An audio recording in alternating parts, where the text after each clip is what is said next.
राज्यसभा सांसद धीरज साहू से दूसरे दिन भी ईडी दफ्तर में पूछताछ जो है वो जारी है और हेमंत सोरेन की बीएमडब्ल्यू से जुड़ी यह पूछताछ है जो दिल्ली स्थित आवास पर हेमंत सोरेन के बीएमडब्ल्यू मिली थी, उससे संबंधित जानकारी जुटाने की कोशिश ईडी के अधिकारी कर रहे हैं। और संडे होने के बावजूद रविवार को आमतौर पर आपको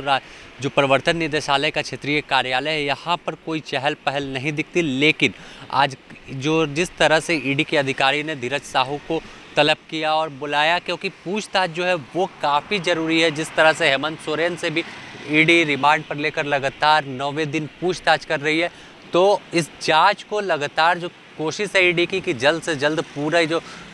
सिंडिकेट है, जिस तरह से तमाम जो चीज़ें बरामद हुई हैं उसका वेरिफिकेशन होना काफ़ी ज़रूरी है। तो इसे लेकर जो रविवार होने के बावजूद भी ईडी के अधिकारी ईडी दफ्तर पहुंचे और ठीक 3 बजे का समय था जब राज्यसभा सांसद धीरज साहू भी ईडी दफ्तर पहुंच गए। अगर बात करें तो उन्हें 10 फरवरी को पहली बार समन भेजा गया था, यानी एक दिन पहले, और उस दिन की बात करें कल देर रात 10:30 बजे तक पूछताछ चली थी। और इस पूछताछ में कई सवाल के जवाब से ईडी के अधिकारी स्पष्ट जो इनसे मिला था उससे संतुष्ट नहीं थे और साफ तौर पर एक ही सवाल पूछ रहे कि आपके फॉर्म पर रजिस्टर्ड जो बीएमडब्ल्यू कार है वो हेमंत सोरेन के दिल्ली स्थित आवास पर क्या कर रही थी। तो कहीं ना कहीं ईडी को कुछ शक है और उस शक को जो है लगातार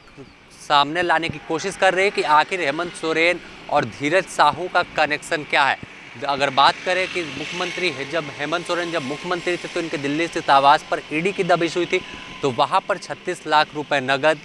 दस्तावेज, पेन ड्राइव और एक बीएमडब्ल्यू कार बरामद हुई थी। बाद में जानकारी आई कि यह कार धीरज साहू के फार्म के एड्रेस पर रजिस्टर्ड है। हालांकि जब धीरज साहू ईडी दफ्तर पहुंचे तो उन्होंने साफ कहा कि इस बीएमडब्ल्यू का ना हेमंत सोरेन से कोई लिंक है और ना ही उनसे है, ये उनके बेटे के दोस्त की गाड़ी है। हालांकि उन्होंने साफ नहीं बताया कि वह सीएम आवास में क्या कर रही थी, दिल्ली में वहाँ क्या कुछ क्यों पहुंची थी गाड़ी, कॉल लेकर पहुंचा था। और आज भी जब धीरज साहू पहुंचे तो उन्होंने कहा कि जब पूछताछ पूरी हो जाएगी, बाहर आएंगे तभी कुछ सवालों का जवाब देंगे। तो साफ है कि रविवार के बावजूद जो ईडी की जांच है वो तेज है और ईडी पूरे जांच को लेकर काफ़ी रेस दिख रही है। लगातार जो गतिविधि है वो क्षेत्रीय कार्यालय में प्रवर्तन निदेशालय की बढ़ी हुई है। और फिलहाल की बात कर ले तो हेमंत सोरेन से भी इसी ईडी दफ्तर में पूछताछ चल रही है। रिमांड का आज उनका 9वां दिन है और उनसे भी तमाम कई सवाल के जवाब तलाशने की कोशिश ईडी के अधिकारी कर रहे हैं। जिस तरह से कल देर शाम देखा गया था कि पूछताछ के दौरान ही बड़गाई सीआई भानु प्रसाद प्रताप को लेकर हेमंत सोरेन की जो कब्जे वाली ज़मीन का आरोप है कि कब्जा किया, उस ज़मीन पर भी पहुंचे थे, बड़काई अंचल में पहुंचे थे। तो तमाम चीज़ों को मिलाकर देखें तो ईडी इस जांच में लगातार कोशिश कर रही है कि साक्ष्य जो है वो पुख्ता हो जाए जिससे कोर्ट में प्रस्तुत कर सके। और यही कारण है कि अब धीरज साहू को दूसरे दिन ईडी दफ्तर बुलाया गया है और रविवार